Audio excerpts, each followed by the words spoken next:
Patrick Baudouin, président de la Ligue des droits de l'homme en France, était notre invité dans nos éditions précédentes. Il est revenu sur le virage tout sécuritaire qu'ont pris les autorités françaises depuis plusieurs mois. Il appelle dans cet extrait à un renouveau dans le système de la police et notamment à une police qui soit au service de la population. Ensemble, nous l'écoutons.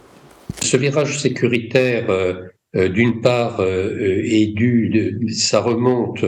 à la crise des Gilets jaunes, où déjà les forces de police, cela a été dénoncé à l'époque, ont fait usage d'une répression excessive, avec l'usage de ce qu'on appelle les armes de guerre, c'est-à-dire les lanceurs de balles de défense, et puis les grenades du type GM2L, qui sont des grenades qui peuvent blesser par des fragments qui atteignent diverses parties du corps. Donc, et ça, c'est un exemple, parce qu'il y a d'autres méthodes, les interpellations préventives, ce qu'on appelle le système de la NAS dans les manifestations, c'est-à-dire qu'on enserre les manifestants dans un cercle restreint de manière violente, ce qu'on appelle les bravem, c'est-à-dire ces policiers qui sont deux sur des squads et qui génèrent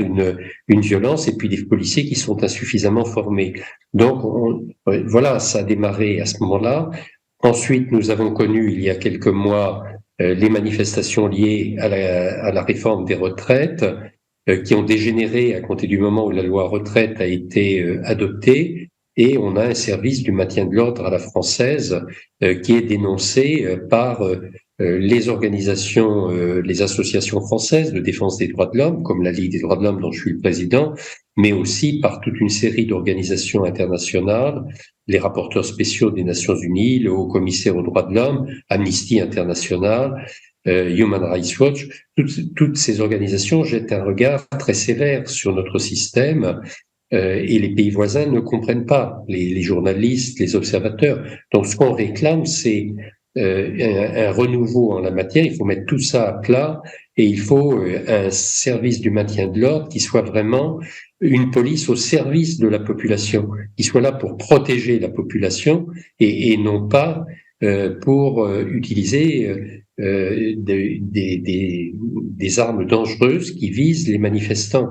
Alors, ça ne veut pas dire qu'il ne faut pas que la police réprime quand il y a lieu de réprimer, bien sûr, et que la justice poursuive, mais tout cela dans un cadre très différent de celui que l'on connaît aujourd'hui,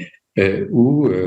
la police, maintenant, revient à être détestée de la part de la population. Or, nous, on n'est pas contre les policiers, pas contre la police, mais on souhaite que la police soit encadrée, qu'elle ait des règles strictes, comme dans beaucoup d'autres pays, et qu'on puisse réconcilier la police et la population, et non pas être dans cet engrenage d'affrontement que nous dénonçons depuis des mois, avec une escalade qui était tout à fait prévisible,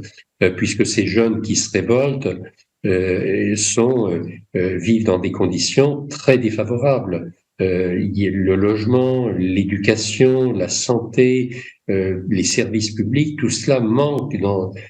les endroits où habitent ces jeunes, et qui, là, ont été révoltés par les conditions dans lesquelles Naher, âgé de 17 ans, s'est trouvé victime de ce tir policier.